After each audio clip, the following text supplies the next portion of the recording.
Hello అండి, అందరికీ welcome back to my channel. ఈరోజు వీడియోలో బెండకాయతో 2 రకాల రెసిపీస్ని చూపించబోతున్నా. ముందుగా పంజాబీ డాబా స్టైల్ బెండి మసాలా. మరి తయారీ విధానం చూసేద్దాం. స్టవ్ ఆన్ చేసుకొని ఒక కడాయి పెట్టుకొని ఆయిల్ వేసుకోవాలి. పొడవుగా కట్ చేసుకున్న బెండకాయల్ని ఆయిల్లోకి వేసి ఫ్రై చేసుకోవాలి. బాగా గోల్డెన్ బ్రౌన్ కలర్ వచ్చేంత వరకు ఫ్రై చేసుకోవాలి. మీడియం ఫ్లేమ్లో పెట్టేసుకొని ఫ్రై చేసుకోవాలి. కాస్త టైం పడుతుంది వేగడానికి. ఒక 5 మినిట్స్ ఫ్రై చేసుకోవాలి. చూశారు కదా, ఫ్రై అయిపోయాయి. ఇప్పుడు వీటిని తీసేసి పక్కన పెట్టేసుకుందాం.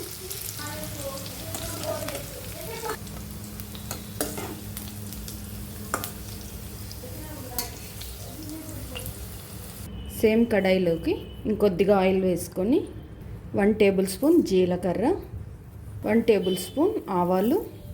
ఇప్పుడు ఇందులోకి సన్నగా కట్ చేసి పెట్టుకున్న ఉల్లిపాయలు వేసుకోవాలి. ఉల్లిపాయలు బాగా కలర్ వచ్చేంత వరకు ఫ్రై చేసుకోవాలి. ఇప్పుడు కొద్దిగా ఫ్రై అయ్యాయి కదా, అందులోకి కరివేపాకు వేసుకోవాలి. ఇది బాగా మిక్స్ చేసుకొని బాగా గోల్డెన్ బ్రౌన్ కలర్ వచ్చేంత వరకు ఉల్లిపాయలు ఫ్రై చేసుకోవాలి. ఉల్లిపాయలు ఫ్రై అయ్యాయి. ఇప్పుడు ఇందులోకి అల్లం వెల్లుల్లి పేస్ట్, ధనియాల పౌడర్, మిర్చి పౌడర్, కొద్దిగా పసుపు, సాల్ట్, వేయించి పొడి చేసుకున్న జీలకర్ర పొడి.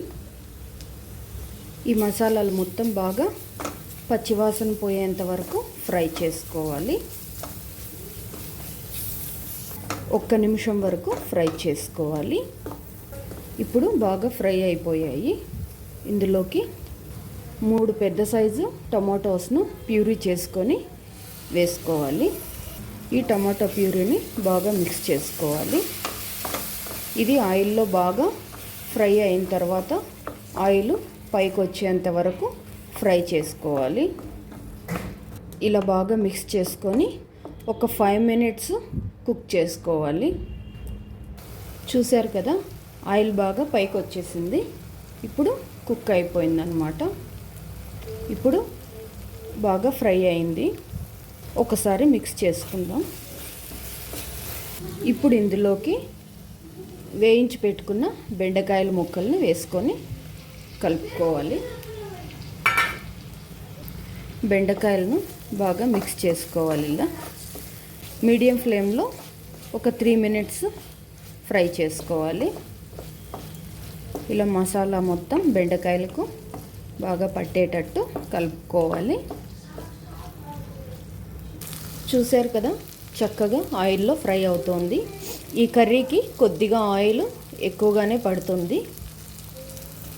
ఒకసారి మిక్స్ చేసుకొని స్టవ్ ఆఫ్ చేసుకుందాం. అంతేనండి, బెండకాయ మసాలా కర్రీ రెడీ అయిపోయింది. లాస్ట్లో కొద్దిగా కొత్తిమీర వేసుకొని ఒక్కసారి మిక్స్ చేసుకోవాలి.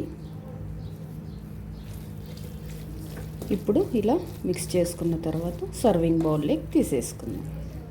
ఇది రైస్, రోటీస్ ఎందులోకైనా చాలా బాగుంటుంది. మరి బెండి మసాలా మీరు తప్పకుండా ట్రై చేసి చూడండి. నెక్స్ట్ రెసిపీ వచ్చేసి బెండకాయ వెల్లుల్లి కారం. ఎలా తయారు చేయాలో చూద్దాం. ఒక కడాయి పెట్టుకొని అందులోకి డీప్ ఫ్రైకి సరిపడా ఆయిల్ వేసుకోవాలి. బాగా వేడి చేసుకోవాలి.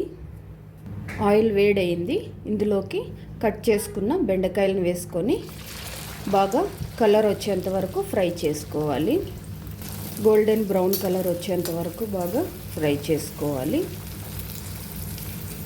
మధ్య మధ్యలో కలుపుకుంటూ ఫ్రై చేసుకోండి. చూడండి, బాగా ఫ్రై అయిపోయాయి. తీసేసుకొని ఒక ప్లేట్లోకి ఎక్కువ ఫ్రై చేసుకుంటే మళ్ళీ బయట తీసేసాక కొంచెం కలర్ చేంజ్ అయిపోతాయి, మాడిపోయినట్టు అయిపోతాయి. ఇప్పుడు తీసేసుకుందాము. తీసేసుకొని ఒక గిన్నెలోకి వేసేసుకుందాము. ఇప్పుడు ఇందులోకి పల్లీలు వేసుకొని ఫ్రై చేసుకుందాం. ఇలా క్రిస్పీగా వచ్చేంత వరకు ఫ్రై చేసుకొని బెండకాయల్లోకి వేసేసుకోవాలి.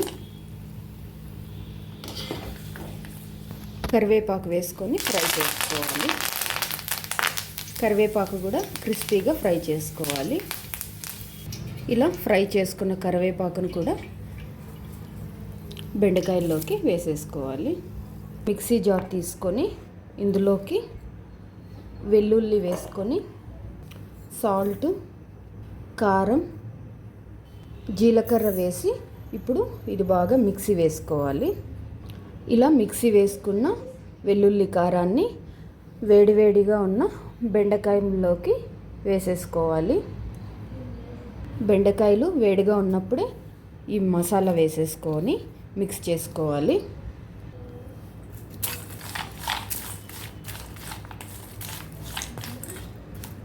ఇలా వెల్లుల్లి మొత్తం బెండకాయలకు పట్టేలాగా మిక్స్ చేసుకోవాలి. అంతే, ఎంతో క్రిస్పీగా ఉండి బెండకాయ వెల్లుల్లి రెడీ అయిపోయింది. ఇది గాజు సీసాలో స్టోర్ చేసుకుంటే 3 to 4 days నిల్వ ఉంటుంది.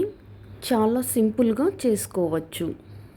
పప్పుచారుతో కానీ వేడివేడి నెయ్యన్నంతో కానీ చాలా టేస్టీగా ఉంటుంది. మరి బెండకాయతో 2 రకాల రెసిపీస్ని చూశారు కదా, మీరు తప్పకుండా ట్రై చేసి చూడండి.